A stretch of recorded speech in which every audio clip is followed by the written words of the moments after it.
Hello everyone and welcome to my build of the J6's Hyperium starship for Starfield. Now this ship makes an appearance in both MechQuest and Adventure Quest worlds. I just want to start by saying that it's very hard for me to talk and without saying a lot and sort of going through sort of that process, so I do apologise if I say a lot, but I will just be taking couple of pauses, so if I do go silent, it's nothing to worry about. It's just me trying to think of what to say. As I said, it's just a little bit difficult for me, so I do apologise if this does annoy you, but please bear with me. So to start off with, I am on the PC version of the game, not the console.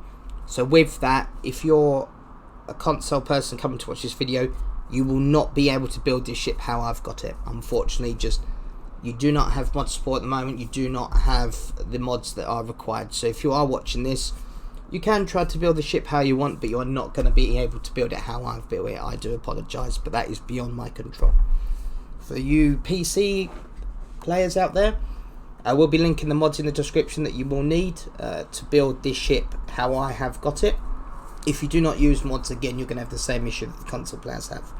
So let us get straight into the building of the Hyperium. So with the ship components, because where you'll find them on planets, I don't know where you're going to find all these parts. That's why I use mods that sort of unlock all the parts. You need to buy them. It's not required by level. But that is how I've got it in my game. So I will tell you what parts they are. I will hover over the parts you need, so you will be able to know what they are called in case you do need to Google to where to find them. So I'm going to start off with just by going for the bottom part of the ship. So to get the bottom part of the ship, how you need to have it, you basically have got 1, 2, 3, 4, 5, 6, 7. 7 parts of the ship on the bottom that acts as the base plate of the ship. And what you're going to need is the 120 LD landing bay by Demos, the 3020 CB landing gear, and you're going to need 2 of those, and you're going to need 4 Nova Cowling 2L BMs by Nova Galactic. Once you have them, you're going to arrange them in this order. So you'll have the landing bay, the landing gear, 4 Nova Cowlings, and another landing gear. Once you have that completed, you want to move on to your hubs, your habitats.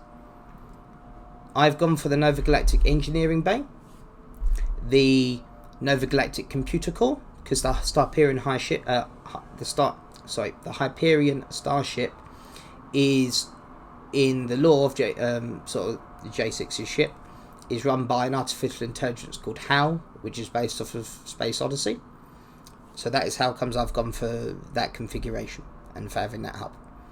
Above that, you want the Nova Galactic Workshop and Nova Galactic Science Lab. Now you're going to want both of these if you want to upgrade or build anything in your ship, and you're going to need both of them if you're going to do either or, because you need to research things to sort of upgrade your weapons, but then you're going to need a hub to actually do that as well. So that's why I've gone for those 2. Then you're going to want the Nova Galactic Companion Way. Now you can have the Companion Way or you can have the storeroom, it's totally up to you. I've gone for then 2 living quarters. And the reason for that is if you want to do missions where you have to have passengers, not crew, but passengers, you're going to need space for them. And with the limited amount of space you're going to be able to have on the ship due to not destroying its aesthetic and the way it looks, you are going to want these 2 bays to have that slot. So I can have 4 passengers here with these 2. Going down from that, you want a Nova Galactic storeroom, 2 of them, or 2 companion ways.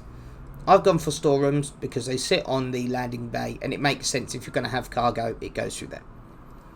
Next to that, you've got the Nova Galactic Armory, so you can store your weapons and suits and armour. And then a captain's quarters for your character, so you can roleplay as actually having somewhere to sleep and such. Once you have that done, you want to select all ground parts of your ship, and you simply just want to attach them so they look like this. So they'll attach in here. Remember, this part will always connect with here. So if you do that, you won't go wrong. There you go. And this will fit in with this blank space here. So that's how you'll know you haven't gone wrong. Now, once you've done that, this ship will look like this on this side. Don't worry about any of these parts, because once you've done this side, you're just going to do the exact same on the opposite side anyway. So once you've done that part, you want a Nova Cowling 2 LBF by Nova Galactic. You want a Deimos Cowling 4, and you want 3 of them. Now the best thing is to add the cowlings first, and I'll show you why. Once these are added, they all slot in like this and connect. And then with the Nova Cowling, that will attach to this part and slot in there like that. Okay, now you've got the pointed angle of the Hyperium. With that done, best to add the cockpit section first, because then you'll know where to add this. So what you want is the Armstrong 20R cockpit by HopeTech, the HopeTech Companionway Fuselage C, also by HopeTech, and the HopeTech Companionway Fuselage A. With those selected, these will attach onto the rear part of the ship, like this. So you know that will perfectly line up with this companionway. So if you do that, you know you haven't gone wrong. Then, you want these 2 parts here. The Deimos Tail A and the Deimos Skeg A aft. They'll come in 2 parts like this. And you just want to attach one like that. And there you go. Simply drag the tail section, and you want to select the lowest part here. And there you go. Now you have the tail section of the Hyperion. Once you've done that, spawn yourself in a Nova Cowling 2 LTF, Nova Cowling 2 LTM, a Nova Cowling 2 LTA, and an NG2 Docker top. Now the Docker will go in the 3rd section slot. So you have the cowling, you'll have the front cowling, middle cowling, and then the Docker top, and then you'll have the cowling for the rear. Once you've done that, you just want to drag those onto there. Again, I understand if you're not using mods, you may have to fly to other parts of the galaxy to find this, but you'll have to sort of part build the ship as you go. Again, I use mods, so that's my preference. Unfortunately, I don't have the time to go through making a whole ship flying everywhere and getting all that. This is virtually my only day off from work, and I'm trying to get this out as soon as possible for those that want to build the ship. Once you've done that, you'll now have the look of your ship like this. Next, you want to have 2 114mm toroidal reactors by Dogstar. Again, this is why you need the mod, because you need to have more than 1 reactor. The base game only allows 1. Once you've got them, that will slot in there like that perfectly. Then you want to get yourself a Theta Pinch B9 reactor, an SGD 3300 grav drive. The Theta Pinch one is by Amudun, and the grav drive is by Slayton Aerospace. And then you want an engine, the Dun 31 engine by Amudun again. Once those are selected and connected, all you want to do is drag them into here. Again, you need the mod for ship tweaks, because this engine will not fit under here. And also you need the tweaks because this ship exceeds the height and length of vanilla game. Now, once you have that done, all you are really needing now is sort of you need your shield, your storage, and obviously your fuel. Now for fuel is easy, because all you're going to want to get is an M50 Ulysses HE3 tank by Dogstar, and that will slot in the middle here. Now you'll know you've gone right, because this will allow sort of align perfectly with the HopeTech Companionway Fuselage C. Okay, so that goes in between these parts here, so straight here.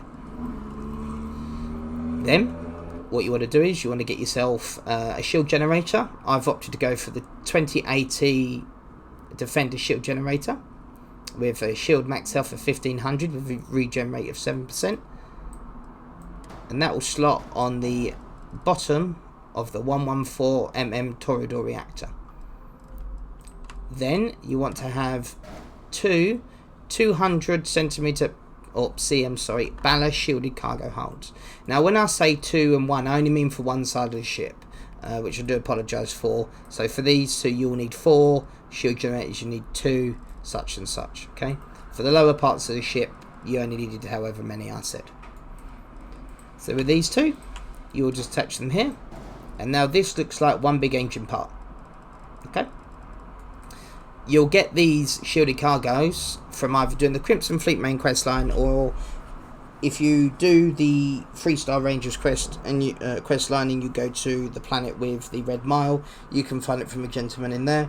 But you do not need to do that quest line. You can actually go to the planet. I just cannot remember the name of the planet for you to go to. But it's best just doing the Crimson storyline, because there's some other things you can get with the Crimson Fleet, such as these, which are the scan jammers multi-frequencies that I think you can get red mile, I'm not sure. But these are the best things to get for that. So you want 2 of these, which is obviously your prevent scanning by 50%. I think 2 of them makes it 100, I'm not sure. I think it stacks. Once you've done that, you then want to go on to the actual cosmetic side of the ship. So for the first part, I added this, which is the Nova Thruster Array, STBD.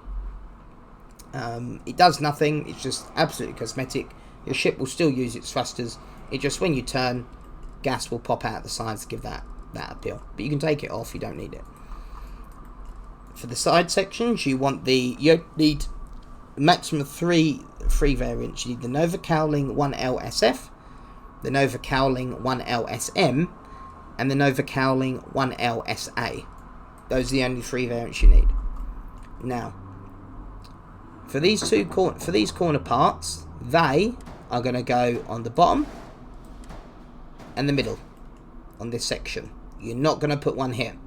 And for here, you're just going to use the Cowling 1L SM. Okay. For this one, the 1L SA, which is the only back curved one, that is going to go right on the back here.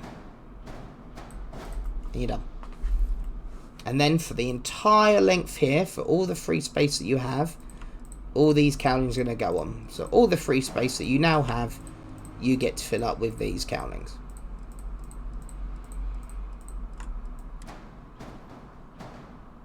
And they'll fit like that.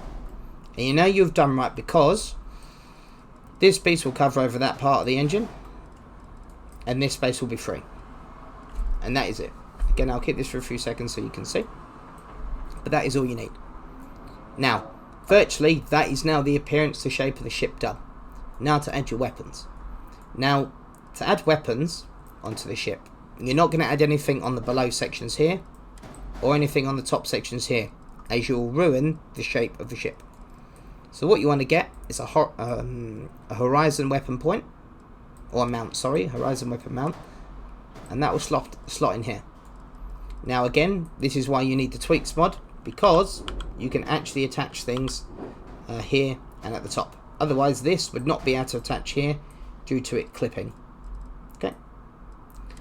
And then you want to add your other weapon. Now for lore reasons, or based on the Hyperion, it has one massive ballistic cannon, or a sniper cannon, and a laser. Now there is no one sort of really powerful ballistics weapon that is going to annihilate a ship, so your preference what weapons you have, but keeping to the ship's actual lore, I've got ballistics and lasers. Okay, and I've gone for obviously 4 of them. Okay, because the ship does still need to be able to fight. You are going to be handicapped with this ship in terms of space and weaponry, but that is a sacrifice you are going to have to make if you want the ship to look like the Hyperion. Lastly, the Hyperion doesn't have missiles, it has torpedoes. Now the closest thing to torpedoes I found in Starfield is the CE-49 missile launcher that has okay hull damage and shield damage. It is small enough, as in it's flat, so it doesn't destroy the shape of the ship. And when it fires at the bottom of the ship, when you have it attached here, it fires one at a time. So it does look like you're firing a torpedo. Okay. Virtually on the other side, you're doing the same. You would attach one to there, 2 to here, and you're adding one like that. Okay, so that will look, sorry, done the mistake there. Where have I gone wrong with this? So these two need to be over there, like so. And there you are. So that is what you're going. That is the shape of your ship you're going for. So you're just going to mimic what you've done on this side, on this side. So the actual structure, once you've assembled it at the start of the video, as shown, you do not need to worry about adding anything else like that. All this aesthetic stuff is just you're just copy and pasting from one side to the other. Okay, and that is J6's Hyperion, as close as I've been able to get it to, as shown in the lore, in the games, and based on the 3D model of the ship that I have, that J6 himself has sent over to me. Until most likely the creation kit mod tools are released. Now, any questions that you have, I will respond to them as soon as I can. I will answer them, but again, please bear in mind, as I have shown in the video, that is how it is. So any question that is going to be completely different from this video, I am not going to know. Google will be your best friend on that, I am sorry to say. But apart from that, I hope this helps you. Any questions, again, please drop in the video's description in the comments section. If that is all, have a lovely day, take care, stay safe, and thank you. Peace out.